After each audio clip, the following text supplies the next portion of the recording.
even without the technological, the new technological reinventions, I guess you would say, this problem has been with us for a long time. The problem of, the Wall Street and, say the C word, capitalism. But, we haven't really addressed. I mean, a lot of people still believe that whole adage. Oh, it's not a perfect system. It's got flaws, but it's still the best system we've ever created. That people still believe that. They still think that there's. I think a lot more people are questioning it. That's true. I mean, we don't make stuff anymore, right? Even our farms are taken over by mega corporations that are doing industrial agriculture. Our food is industrialized. Now we're not even getting to have teachers and healthcare providers. Our industry is, offshored.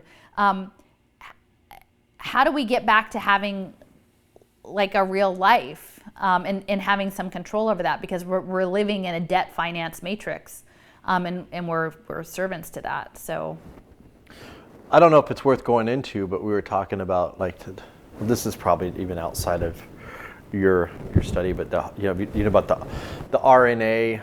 The vaccine? Well, I mean, I think that's the question, because I think people think vaccine and they're like, oh, that's the vaccine I got when I was a kid. But no, the mRNA vaccine platforms that are being advanced, many of them advanced through Bill Gates and Gavi, his vaccination program. They're synthetic biology. They're bioengineering. There's one thing to have precision medicine for people who have a serious medical condition for which that is really the optimal tool, right? You have an inoperable tumor or something. I'm not saying that doesn't have its place and that there are not interesting elements to that. But the other piece is that we're talking about biological engineering the global population probably multiple times, given how they're talking about it, with unknown consequences. And in fact, Moderna, which is one of the ones that's being backed by Gates, on their website, they describe their platform as the software of life, right? It's right there on their website, the software of life, backed by Bill Gates. Do we want to be the Windows, of the world, human beings? Do we want to be genetically modified organisms? And we should have a right to decline that level of intervention. The other thing that's interesting about Gates and bioengineering is that it has very close collaboration with the University of Washington, in Seattle. And one of these big breakthroughs in the past year is that with the Internet of Things and with all ubiquitous computing and the vast amount of data that's going to be advancing, they need new data storage options, right? They can't, these server farms and stuff, very energy intensive, and where would they put all this data in the cloud? Because the cloud is still a physical thing, even though it seems like it's ethereal, it lives somewhere, is that they have actually developed read and write data storage within DNA, okay? And that's developed at the University of Washington with Microsoft Research. So, now we've got these questions there's potential for storing, what are we storing in DNA? Are we injecting these DNA systems in our body? What are the long-term implications of all of this? There should be way more bioethical discussions about what this means, beyond even just profit over vaccines or it's really incredible. I would think probably most people out there have no idea that they're doing DNA data storage, right? that's just not even anything people normally talk about. Did you read any of that stuff I sent you about smart dust? Yeah, I know. I mean, and that's the thing, this neural dust and DARPA is, this is the stuff they put on their web pages. This isn't confidential. Right. Imagine the confidential stuff that they have. Right.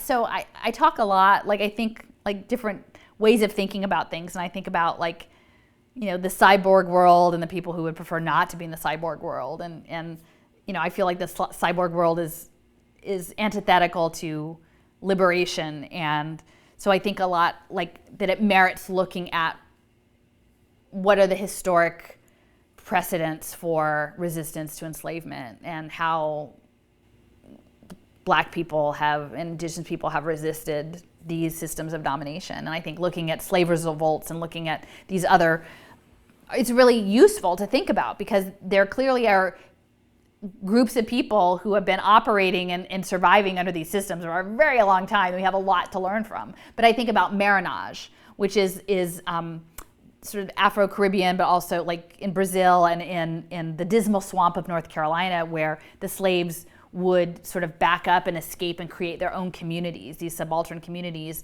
in physically distant places. And I keep thinking, like, what is marriage in the cyborg age, like, and drones? Like, how would that manifest?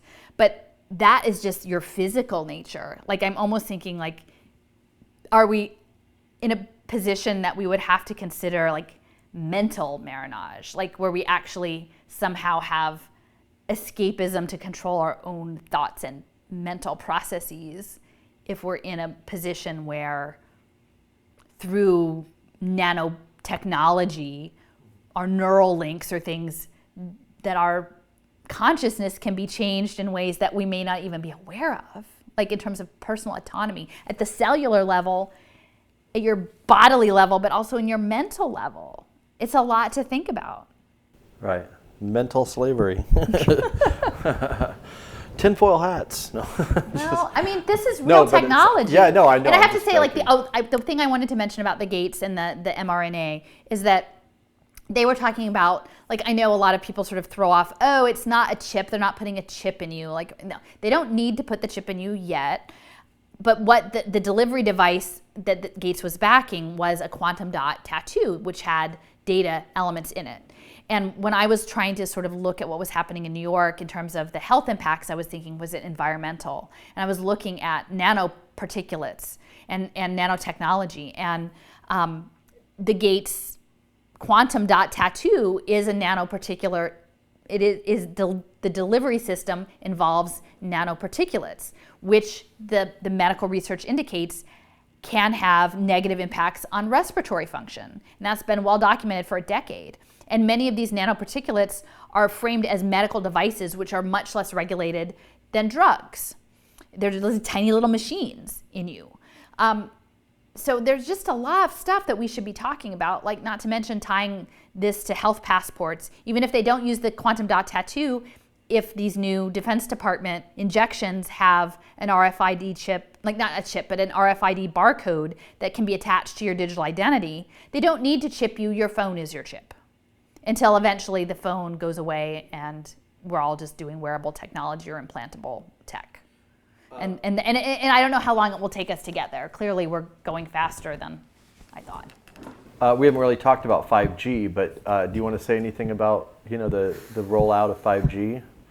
I know there's a lot of questions about it and a lot of unanswered questions, really. Yeah. From a health standpoint, I don't really know what to believe as far as from the health standpoint. Well, it has not been sufficiently studied to have the rollout.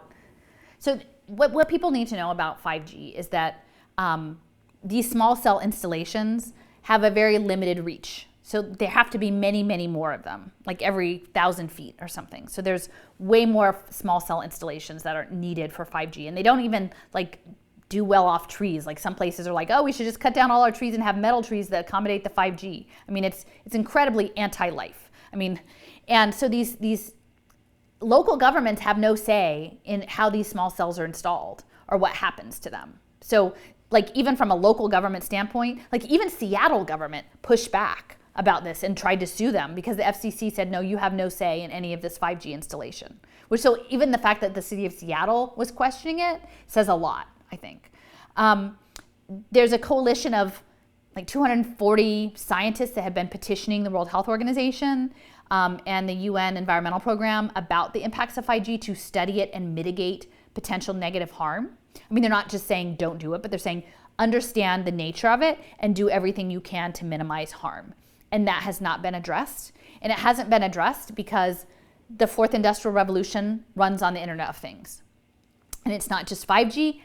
They're already anticipating 6G. And 6G will be device-to-device communication, with people out of the loop. So AI. Mesh network. Yeah. So that's what's coming next. It's already 6G. And so, the question is, and it will be hackable, right? Like this stuff will not be secure. And this is what I've been pushing back as somebody who comes out of the humanities is like, are we supposed to be like give over our lives to build the virtual world for the robots, for some crazy singularity that has potentially irradiation that kills the microorganisms and the bees and it heats them up because it's radiation on their exoskeletons, and that we've got to devote our lives not only to building it but to being the army to secure it because it's all hackable? Why do we just not do it? Like why do we want to create an infrastructure that will allow dehumanization?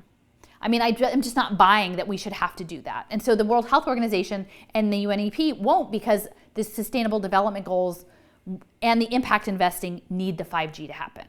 And that's why no one at a local level can refuse it, and at local government level. And that's why people are so angry, is that like the research hasn't indicated that it's safe. It is different forms of radiation that can have impacts maybe not only on people but on invertebrates. We need our pollinators, right? Like we need the things that keep the soil alive to live. I don't want to live in a world that's all of our food is grown in a lab and hydroponic warehouses. That's not the real world. So I don't know if that's, I mean, we've got 5G, it's rolled in, like we're on lockdown. You know, I know they're making fun of people, but they're putting it in right now. I saw them put it in. Just around the corner on my block, we have one on either end of my block, and I'm really concerned about it going up on the phone pole outside my bedroom window. It's a military technology. It is a domestic military occupation.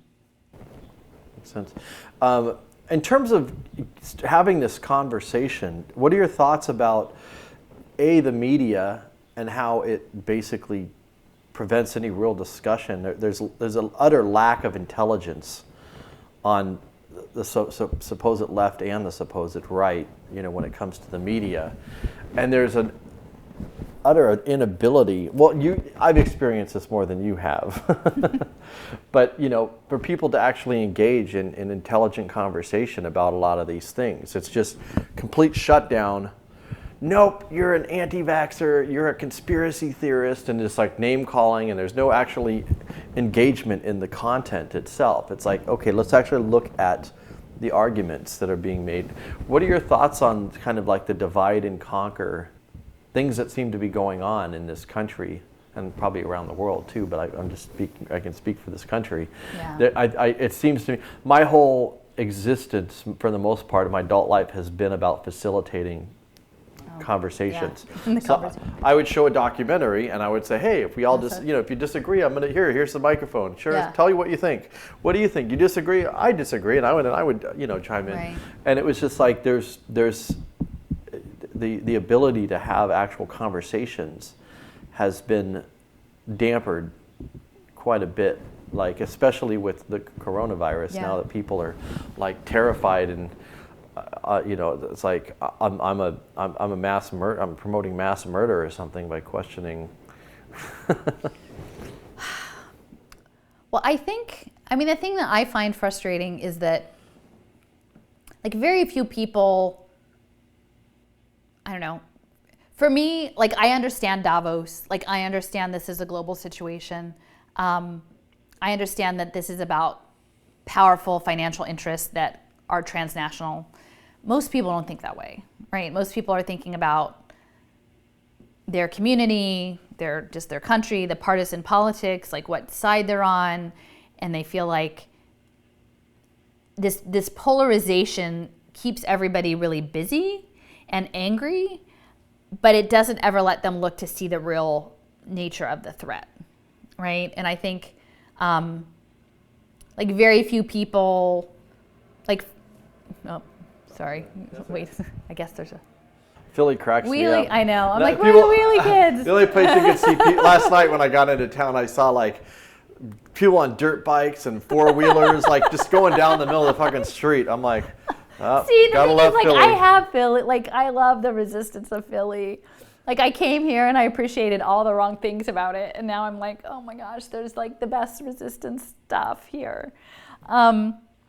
Yeah, and I had a bad taste because when I came out to work on Sherry's campaign, my interaction was with the politics, and I'm like, God, this city is just dirty. Like, I mean, politically dirty. Yeah, like, it is. I'm like never like out in the open. Like, we don't give a fuck. Like. But see, and that's the thing. Like, if you're talking partisan politics, like, we are a city of very deep poverty that has been run by Democrats for forever, right? Like, that's the reality. We are our state has a Democratic governor that maintains a family detention center that he could close.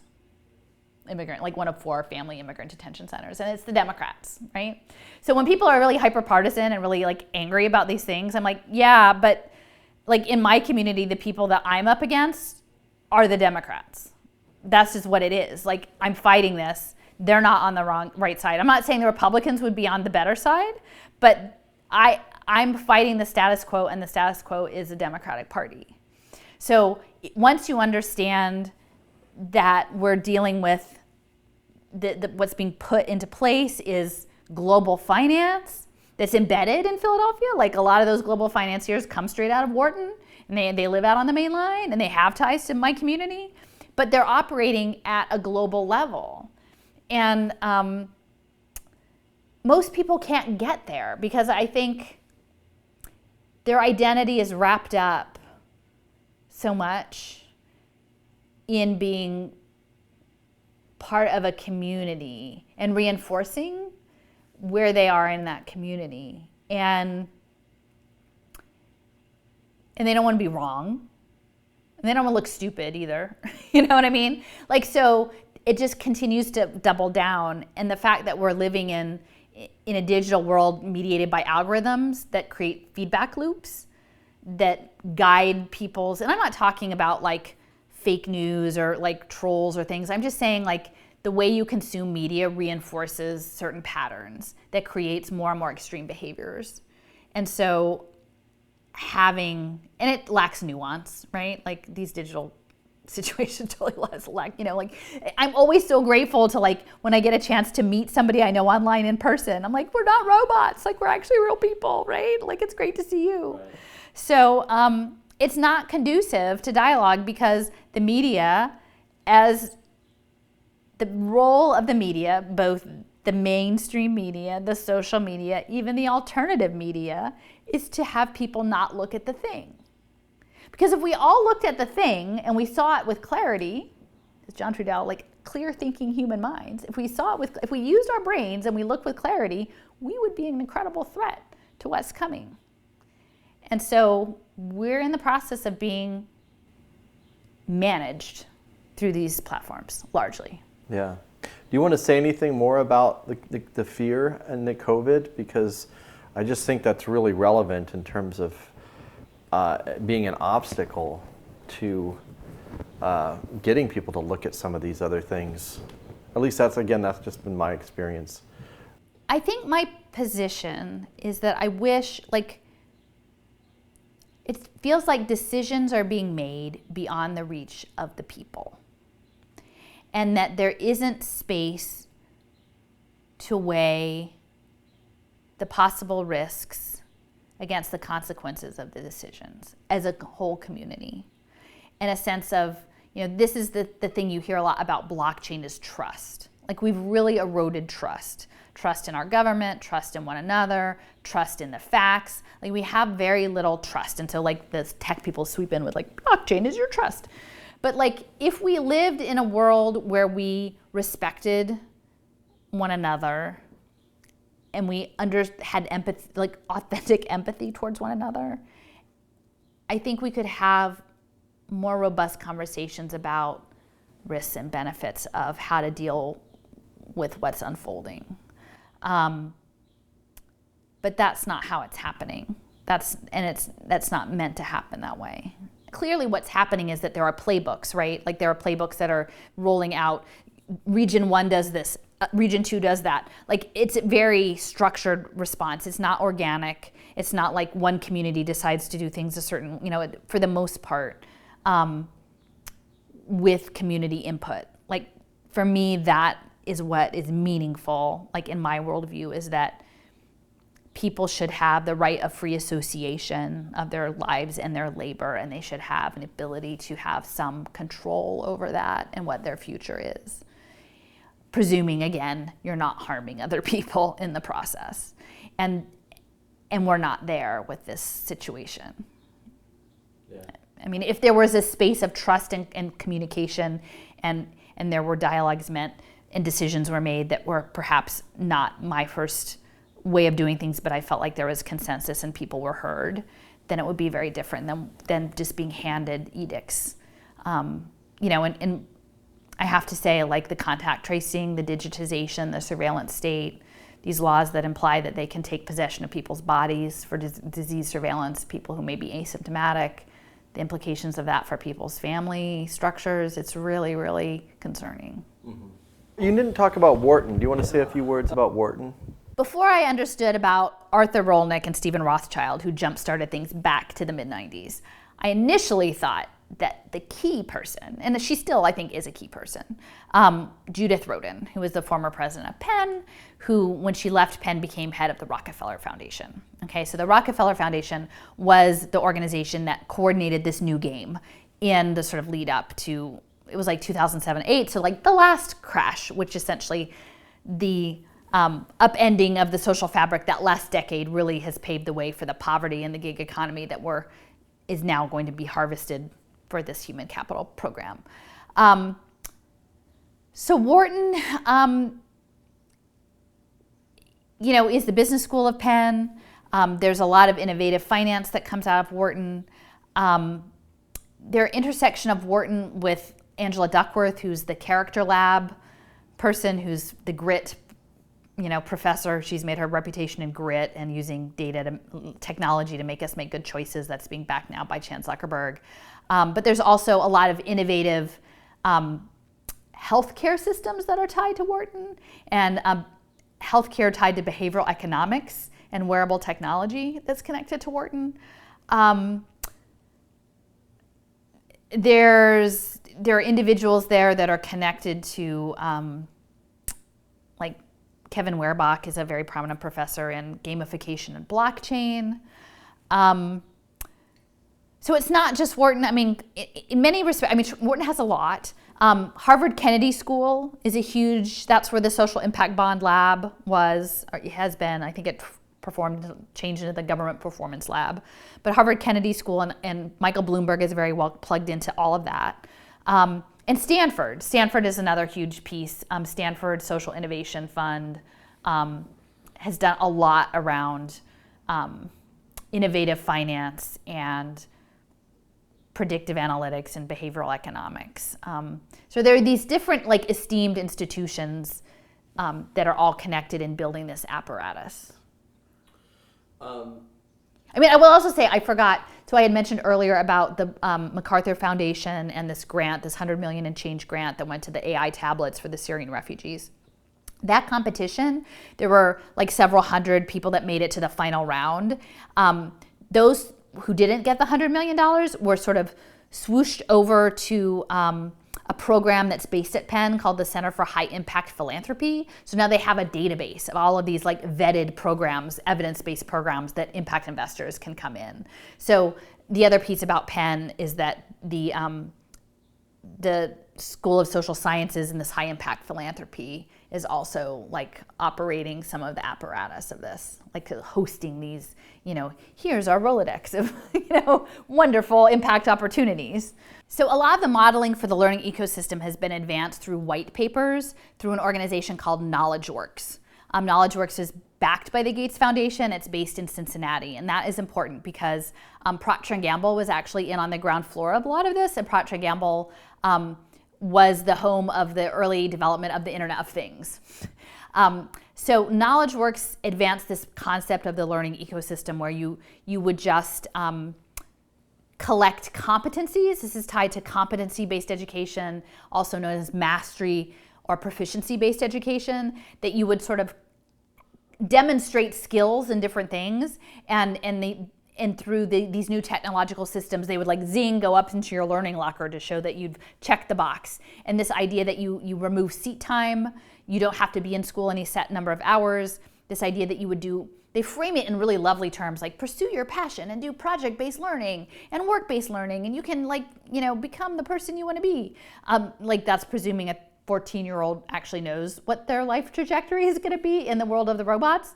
But this idea that you would have a lot of your learning would take place outside of school, but this is all happening under this surveillance state and mediated through devices and wearable technology and Internet of Things. It would function with these blockchain education vouchers, which were being set up with debit cards, these education savings accounts that have been popping up all over the country. I think the intention is that you have a blockchain identity, you get an education voucher and you spend it, and you do various things either through online systems or checking in at community-based centers and demonstrate things. And these smart contracts will upload your skill points, into your learning locker for future human resources. And they frame it, there's a program, the Macarthur Foundation, which is based in Chicago, again, the commodities futures. Macarthur was very big into digital media and learning. That's their focus, millions of dollars, millions and millions over 10 or 15 year period. That you are, like the city is your classroom, and it sounds really lovely, right? Like, oh, like I'm in Philly, I love my city. Actually, like I could walk in a 40-minute walk from here and do any number of amazing learning experiences. It's a very different thing if you're learning in a panopticon to demonstrate your worthiness for the gig economy, right? That's a very different thing than just like a free, like Freirean, like learn with other people type of environment. But that program that Macarthur was advancing is called Cities of LRNG, and there are, I think at this point, about 10 of them. Philly is one, Dallas is one, San Diego is one. Many of them are also smart cities, so cities with the 5G, with the Internet of Things rollout, with data-driven government, open data portals.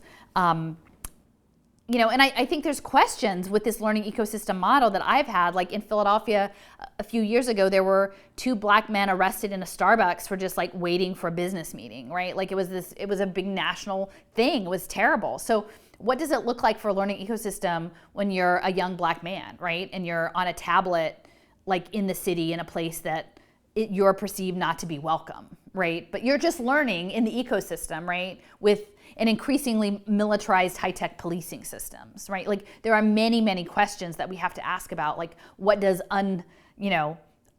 removal of seat time and just throwing people out into the whims of, structural racism in an urban environment of that we're existing in now, what does that mean? What are the implications? Because I think it's not, and when you have blockchain and you're coding good choices and bad choices and weighting them and tracking people's possible mental health through their interactions with digital technology and profiling them that way for human capital and Goldman Sachs and the Federal Reserve. Like they're huge, huge questions.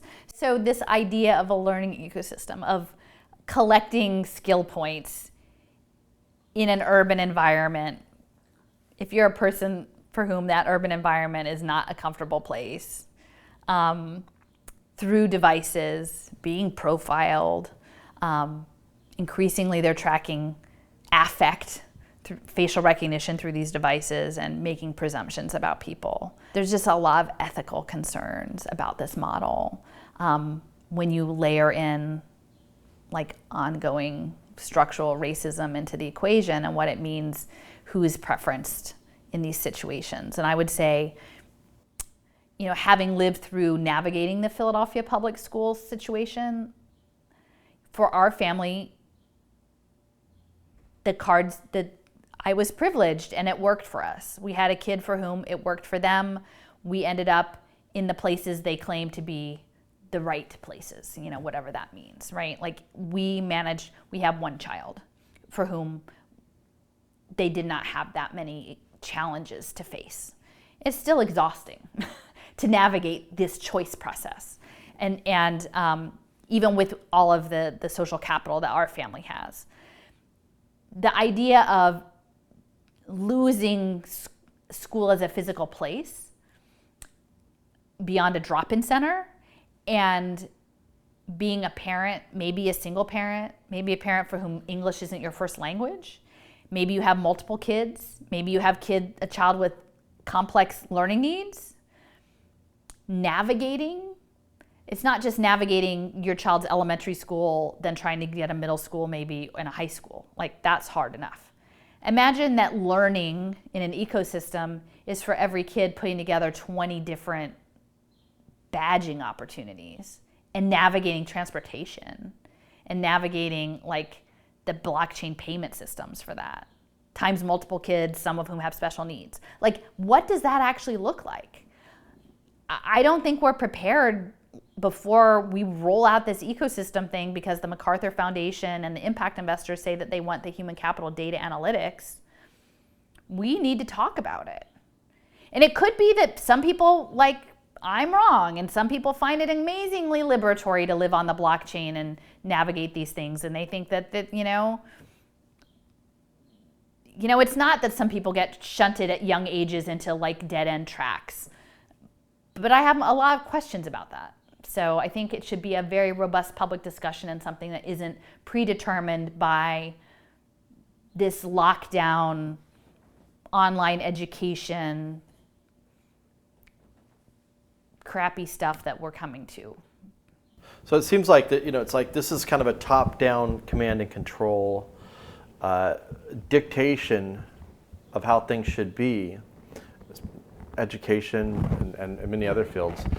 I don't know if you've ever read Paulo Freire's Pedagogy of the Oppressed, but that idea, I think, is appealing to a lot of people, of a relationship. It's more about, it's not like a teacher-student relationship, but it's more of a teacher-student, student-teacher. Like, they're kind of interchangeable, and there's more of a respectful relationship there, as opposed to more of an authoritarian, because it's like we're talking about an authoritarian model of, these are the dictates, they were created somewhere else, and now you go. Right. What are your thoughts on that, like, in terms of how this literally this changes our relationships with one another and with with authority? Well, see, so it's interesting because the framing of the people who are advancing this model, like, they frame it as student-centered. Like, it's framed in very progressive language, which essentially means the student is the commodity. They don't say it that way. They say it's student-centered, and students can pursue their passion, and the learner is in charge, right? And so it's framed much along those lines. So they use all of this language because they know it's appealing. They say, oh, we don't want the sage on the stage. They're going to do the guide on the side. But what they don't actually tell you is that the guide on the side is the reasoning mind avatar. Because the goal of this model is to isolate people and extract as much data as possible. So when they talk about project-based learning, which sounds great, they don't really say like, oh, but it's in a VR headset and you're going to be in North Dakota collaborating with a person in New Mexico in the haptic robotics lab. Like, they don't say that's the you think project, and I wrote a blog post about like my kid's paper mache penguin, like the penguin research project, and making them. I think a lot of parents think like, oh, projects are really cool. Like, as long as like those group projects, they always kind of screw up. But like in a concept, like, but we're moving towards virtual projects. So I don't know. Like, I have mixed feelings, because I think relational learning is hugely important, and like Leanne Simpson is a researcher that I really value her insights, and she's Anishinaabe and looking at like land-based, like land as pedagogy, and like that worldview, Ojibwa like worldview. And there's a story about like the young child seeing like the squirrel and figuring out the maple syrup and teaching the parent, and that it's like a very reciprocal, which is beautiful. Like, they're like, and the young person was supported by the community, and the community appreciated what the young person had to offer, and in that way it's really wonderful. I'm just trying to think of what that looks like for more complex knowledge sharing. Like, what does that look like in physics? And because I'm really loath to give away this sense of like, I think there's something in being able to learn not through in a space that's surveilled, whether actively or passively surveilled. And I don't know how we're going to carve away spaces for that to keep happening.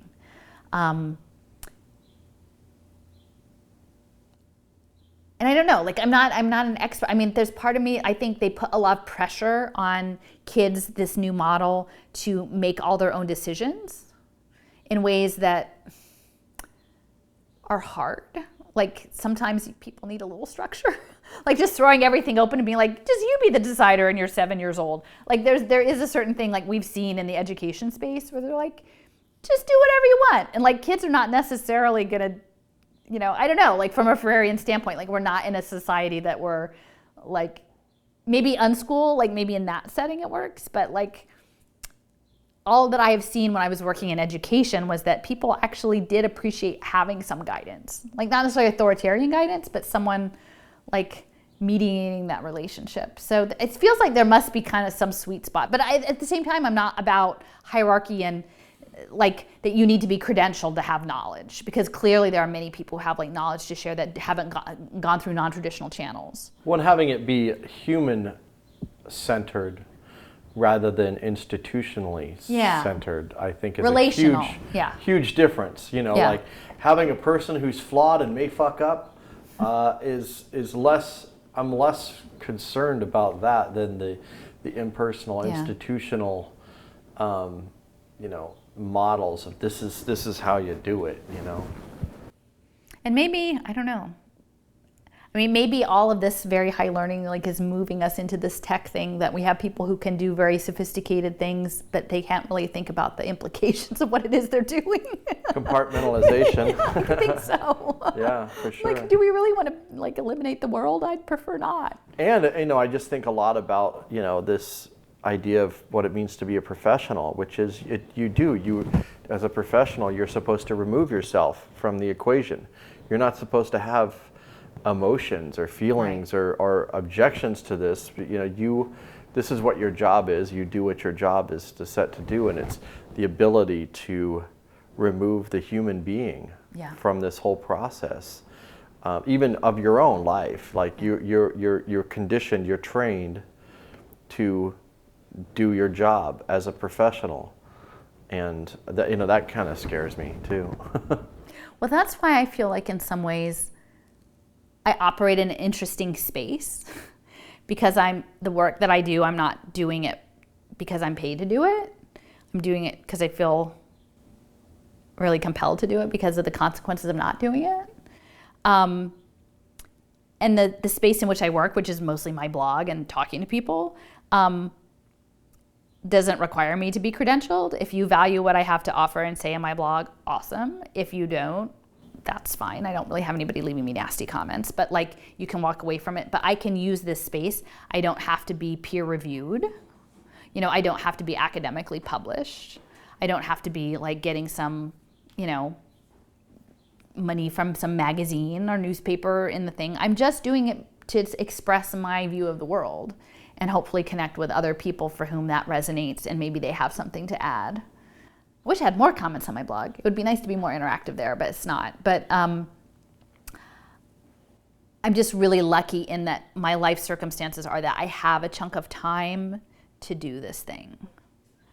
And I'm as I've said before, I'm living in a space where the impacts of this apparatus are very direct and very in front of me, affect people I care about, people that I respect, and who I realize that